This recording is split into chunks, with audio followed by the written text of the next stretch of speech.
I'm here with the incredible Rashonda Elias and the indomitable Representative Jasmine Crockett. Yes.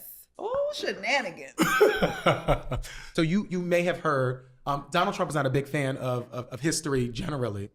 Certainly not a big fan of Black history. Congressman Crockett, how are y'all responding to that in Congress? We have a Secretary of Education that does not know anything about education, about educating our kids. We have the president who is signing executive orders to, right now in Philadelphia, trying to get rid of the horrific legacy of slavery in this country, saying we can't tell those stories, taking down the signs about the Japanese internment camps at our national parks. How is Congress and how are you sort of viewing this assault on American history? Because I remind folks, Black history is American history. And so this is an assault on American history. How are you responding to that in Congress? I know I'm supposed to give people hope, but I appreciate what was just stated because it is true. I think that for me, it's a matter of reminding people that there was a point in time when they did not want us to be able to read. And it was against the law for Black folk to be able to read because they knew that education was the key to our freedom. And I need to remind people that education will continuously be your key to freedom. Now, does that mean that you've got to go and get 50 degrees? It does not. But it does mean that you need to make sure that you feed your mind. Yes. If you feed your mind and you get the information. And so that is why and how you can find our ancestors that maybe didn't have a formal education because they were disallowed from having it, but they were beyond educated. When we talk about the United States specifically, we went from literally being in chains and building the White House to occupying it. You tell me what other people did that. And so that is why education is your real freedom. And that is why we see the assault on it. This is not new. This is old news. The problem is that if people don't know what happened before, then as they say, you're doomed to repeat it, right? And so you're talking about the lack of qualifications. They have somehow tried to do everything that they can to make the face of all inadequacies be people of color. Basically anybody that's not white, male, straight, and probably rich. Everybody else supposedly is inferior in some way. Again, this white supremacy ideology, but when you look at it, I may be an amazing attorney, and frankly, I would say I am. I get sit in a courtroom, okay? Let the record reflect. Yes, let the record reflect.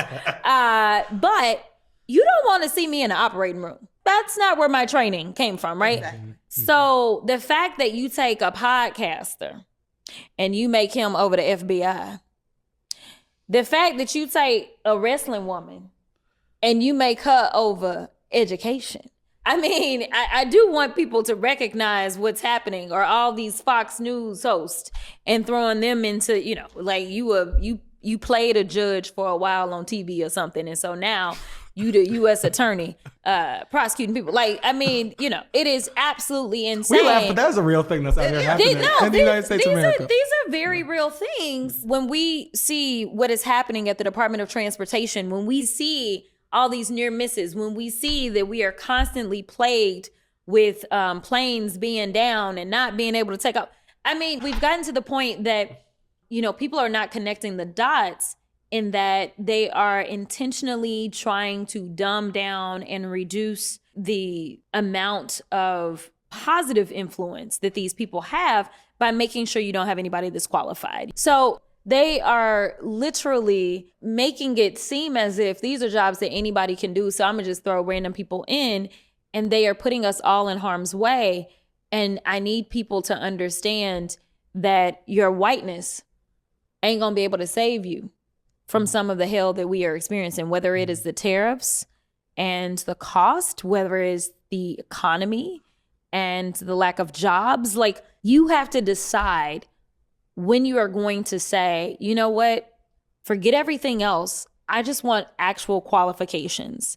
And if everyone decided to look at resumes and ignore everything else, there was only one conclusion. I'm not saying this because I'm a Democrat. I'm saying this because I literally gave a speech at the DNC where I talked about how one had a resume and the other one had a rap sheet. And in the real world, you put those two resumes down for any job, whether it's at Walmart or Target, which whether you put it down for one of the two, I can tell you which one not gonna get the job. Speaking of resumes, and some people do not know that you are a former elected official as well. And we all know as people who have run for office that the results that you have are what you have to put up to the voters when you want to run for re-election.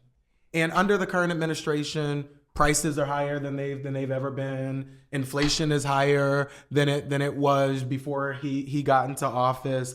Everything that he promised is going in the opposite direction. And so he's feeling a little worried about his ability to hang on to the majority in Congress. And so you remember that he asked folks down in Georgia to fine him 11,000 votes.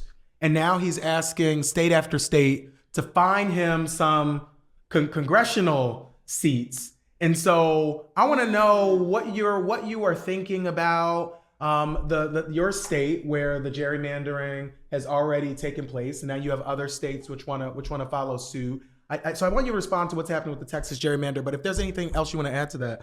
Well, I just want to say, first I want to say I ran in 2020 for city council in Louisville. Now, I did not win. I almost unseated a 20-year incumbent, but it was 2020. We were shut in. I was so close and I was so excited because I finished Emerge, which trains Democratic women to run for office. And that was a promise that I wrote to myself that I would run. And I said, when I make a promise to myself, let's just go ahead and do it. People wanted people that were honest.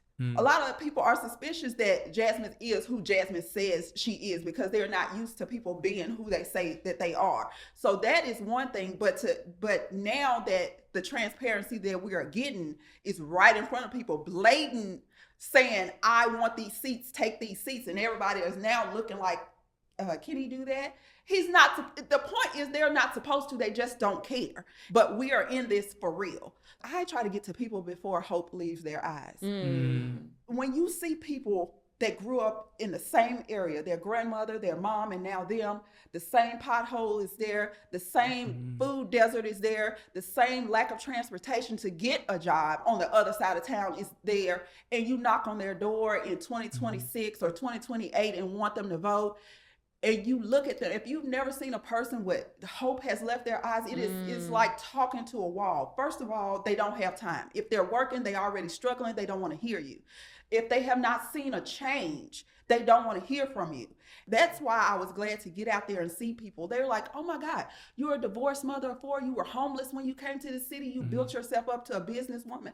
You got something to show that I don't have to stay where I am just because this is where I've always been. That's what they need to see and hear from. So when you get people into these places and they start snatching up seats and they start gerrymandering and moving things, and then the people that move in still don't mean them any good. And then they see that we're not doing anything to stop it. That's where it comes back to the hopelessness of it all. It's like, well, then what do we fight for? Right? And I'm thinking, like I told you earlier, I'm banking on the fact that they are wanting that from us, but we are a people of perseverance. But they are banking on the fact that we're going to be exhausted by all this and just throw our hands up. But we cannot do that. Yes. Right? We cannot do that because I'm just not here for me. I'm here for that guy that I knocked on his door and he was like, my grandmother grew up in these projects. My mama was here. I'm here.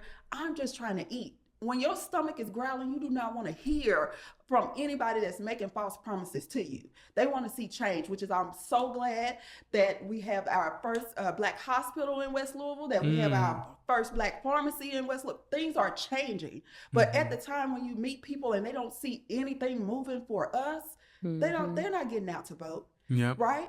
I want to change something that you said. Corruption is on full display. But I will say that transparency is absolutely not.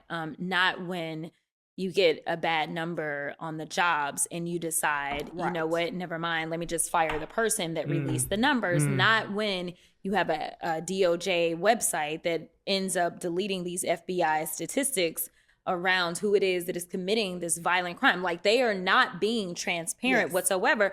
The fact that this administration has engaged in, and I'm not even gonna say the administration, this president himself has engaged in somehow putting a lot of money in his pocket, and we don't fully understand how. We don't know where he is engaged in business dealings. We don't have full disclosure on his cryptocurrency. Like, it is the absolute opposite of transparency, but the corruption is on full display. He has decided that he wants seats. He wants to take those seats at a cost to people of color having real representation, people of color that will potentially lay out and fight for that person that has lost the hope, right? I have a lot of people like that in my district where I have one of the highest incarceration rates in the entire state of Texas, but I also have one of the highest poverty rates in the state of Texas as well.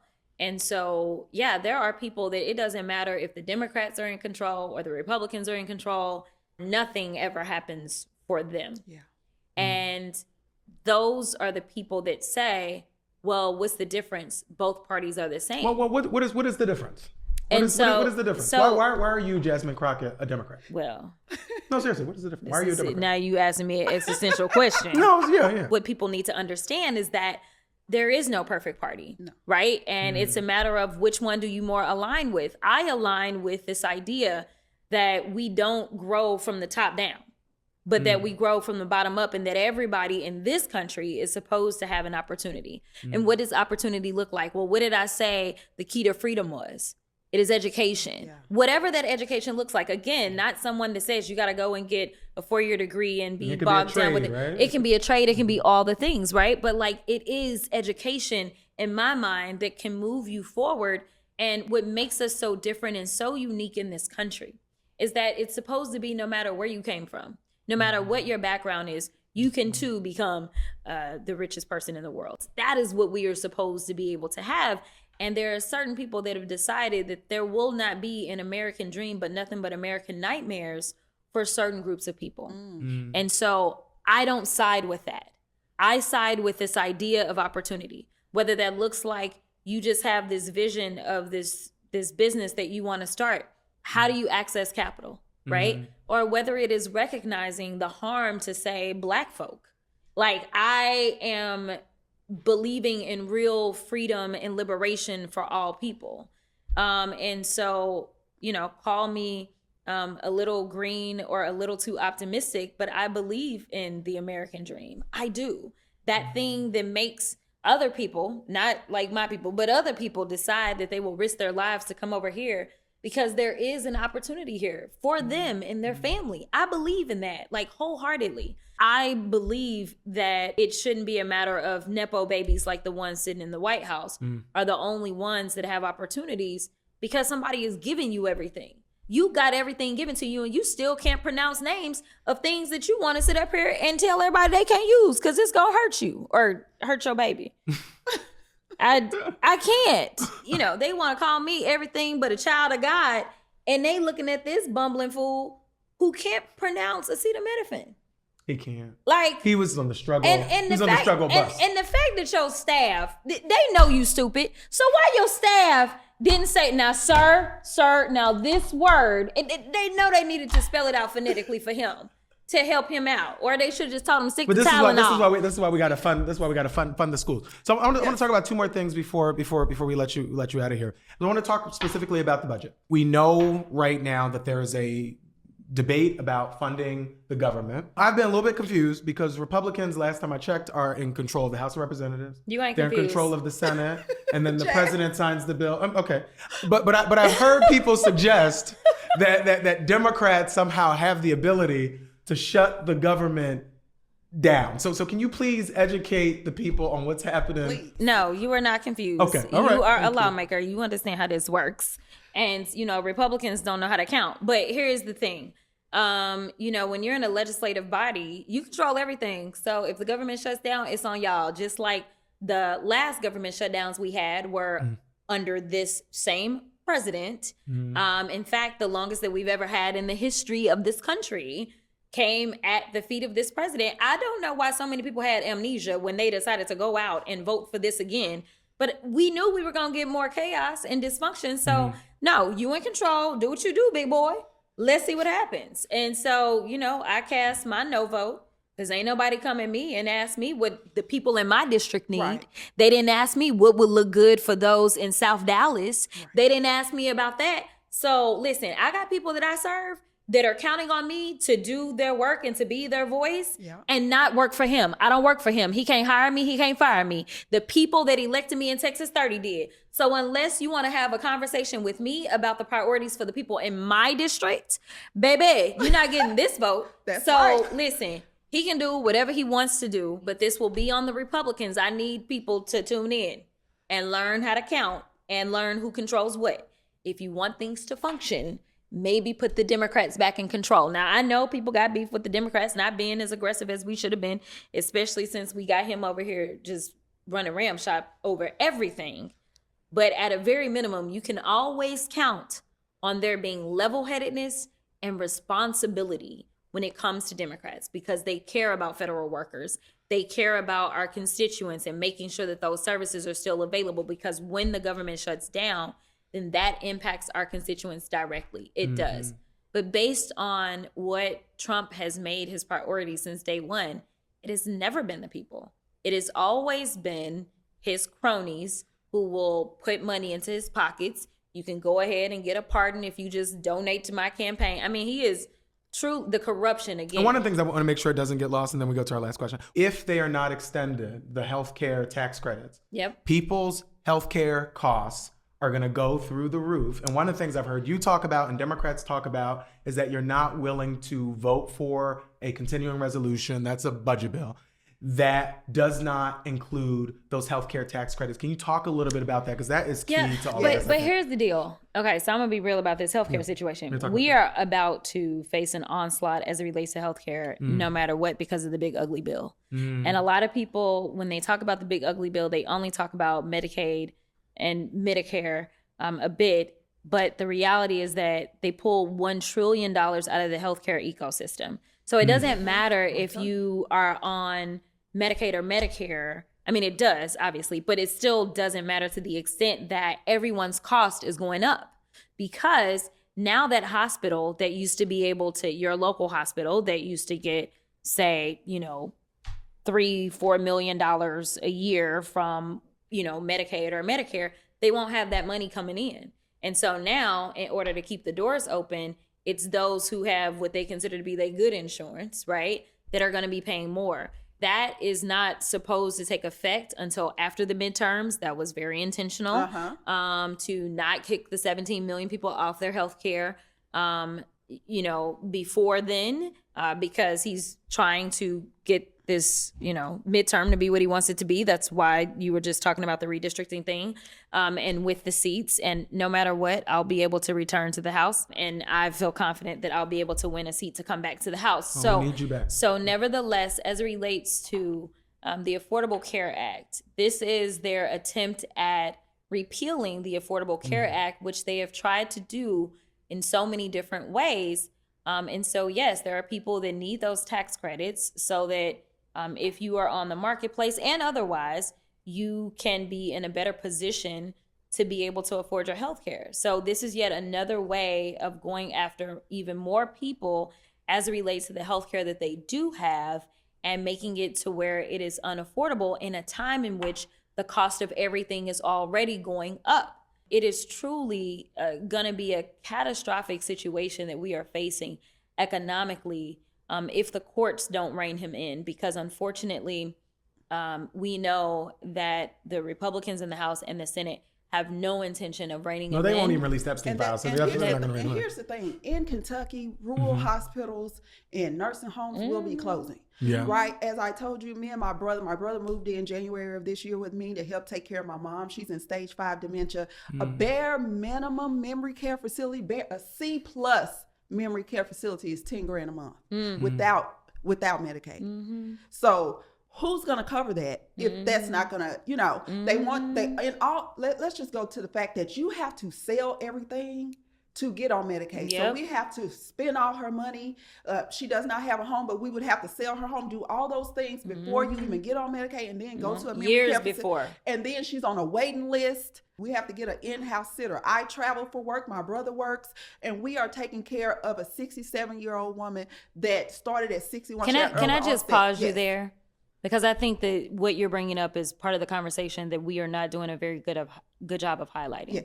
It is not just a matter of, whether or not you have Medicaid or Medicare. Right. It is those that love you and are going to be responsible for making sure that, exactly. Yes. So like you may say, oh, I'm good. I don't use that. Right. But you have a mom or a dad or a grandmom or a granddad.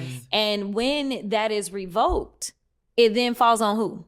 Everybody else. Right. Yeah. And that's yet another conversation we're just not having. So and folks are being squeezed on both sides, right? You're trying to live your life and take care of your family. So this is the last question, because there are like really big things happening every single day. Like if you pick up your phone, this president has said or done something to embarrass himself first and foremost, but to embarrass the country and to make life worse for all of us. I say all the time, I think Democrats have a 3-word mission and message. Our job is to make life better for folks. And this administration spends every single day making life worse for folks. And one of the things that happened to me and Rayshonda were talking about this, the frustration of everything going on is leading a lot of people to take this phone and just chuck it out the window, say, I'm not going to pay attention to what's happening. Nobody cares about me. Nobody's in it for me. None of this matters. What do both of you, I want you to start, I'm going to give you the last word. What do both of you say to folks who say, I don't want to engage in politics. It's too much. I'm too overwhelmed. What do you say to folks? First thing I want to say to everybody that's listening, everybody that feels that way, is that you have to hold on to hope, right? You have to also, you don't have to be so engaged. There's a medium, right? Even for me, I get overwhelmed. Yes, I definitely want to chunk my phone. Luckily, I have insurance on it. I'm like, not again today, because just being educated and knowing what's happening, it's infuriating. And you're like, I wish I didn't know. I wish I didn't know that this was incorrect. I wish I didn't know that this was wrong, because then you could just tap out. But I don't want that, because again, that goes back to my saying of holding on to hope leaving people's eyes. If you just feel like all of this is for naught, we are doing all of this and still not getting anywhere. I have to get up, go to work, tend to children, do all these things. These are what people tell me. I don't have time to be engaged in politics. The bare minimum I can do is vote. And then when you get to the people that they're exhausted by the whole thing and don't even want to do that, that's where the problem comes in. So I am asking people to just hold on. As Jasmine said, I do believe in this American dream. When people ask me, why did you serve this country? Why did you go into the army and do the thing? Because my people are here. And I know that everybody don't have the stomach for it and everybody don't have the will for it, but if they can just hold on to the fact that there are some good people here that are trying to do the work, that's what I want us to focus on. Everything else is noise. We have to focus on what's in front of us. And yes, it is a distraction. All of it is, because it's foolishness. Malcolm, it is foolishness. Some of the stuff that comes out of his mouth in this administration, I'm like, for real? No, they're just handing out degrees. Some of these people don't even have them. They just out here making up rules, and people get frustrated because of that. They get frustrated because they like, dang, how did these people get a seat when they don't even know what they're talking about, right?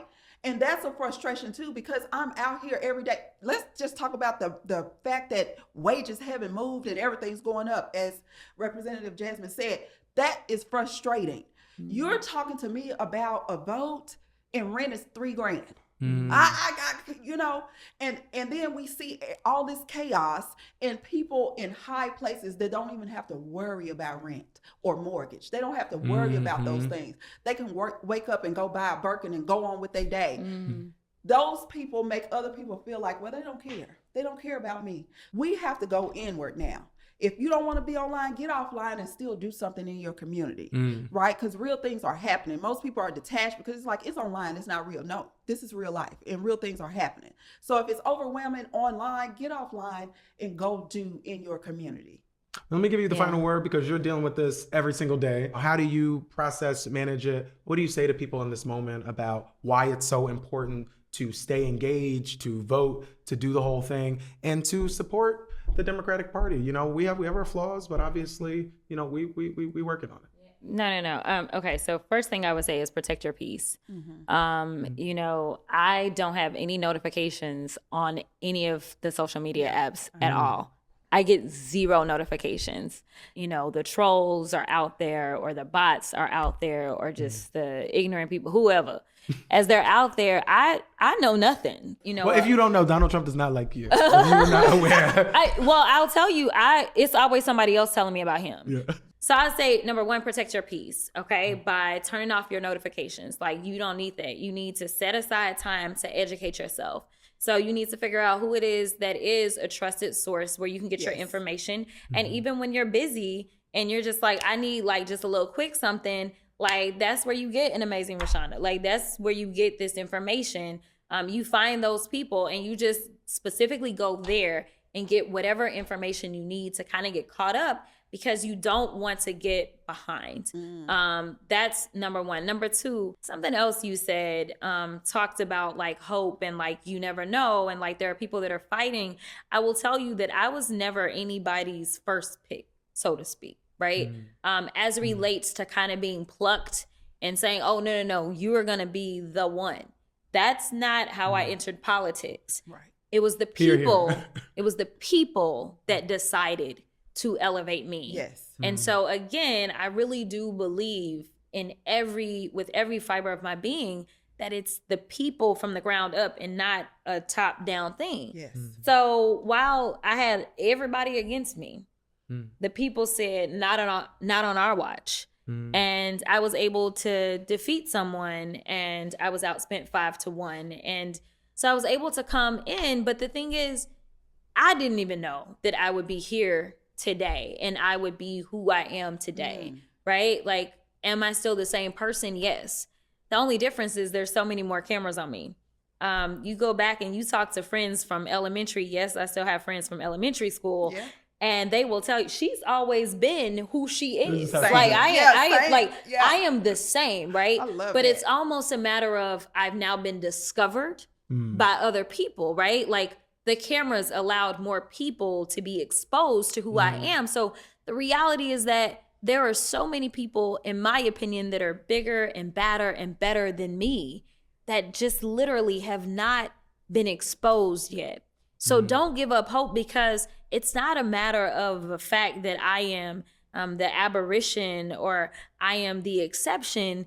But honestly, I think it is the fact that I am more normal and I am more real, as you talked about authenticity, that actually wins the day. Yeah. But it's a matter of we're not the ones that are picked. We're not the ones that are going to be propped up. No. So you have to make sure that you are keeping your ear to the street and you are watching who it is that's in your community with no title, but making change, because that's where their heart is, because that's who you want to elevate. Because give them a little bit of, say, a budget, give them a little bit of, say, power. Imagine what they will do, because they've done a lot with nothing. Come on. So you had specifically asked about, you know, those people that are like, I ain't got time for politics.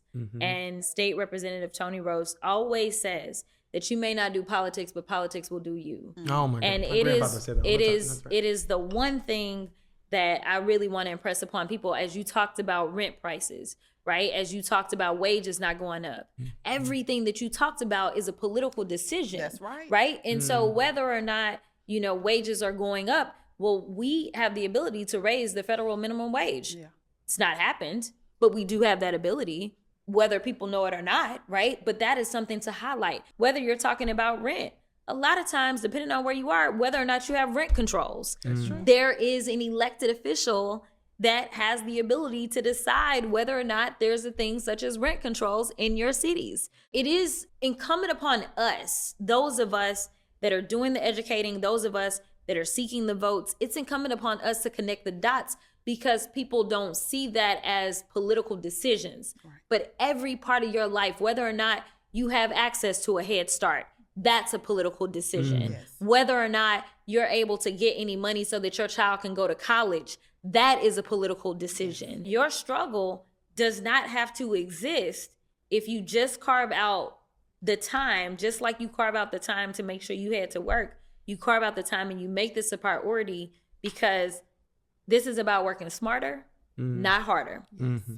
And if you work smarter and elect people or kick people out that are not serving you, then maybe you don't have to work so hard on your job where you're not getting your just due. Mm-hmm. Or you don't have to work so hard working multiple jobs because you can't afford your healthcare bills. Like, this is about working the smarter way, not the harder way. Well, thank you so much. We have been made smarter, and we have also been working hard. Okay, Rashonda Elias, thank you so much for being here, for joining us. Jasmine Crockett, my dear friend, thank you for being here and joining us. We do go back. We do go back. No stories will be told. We are ending.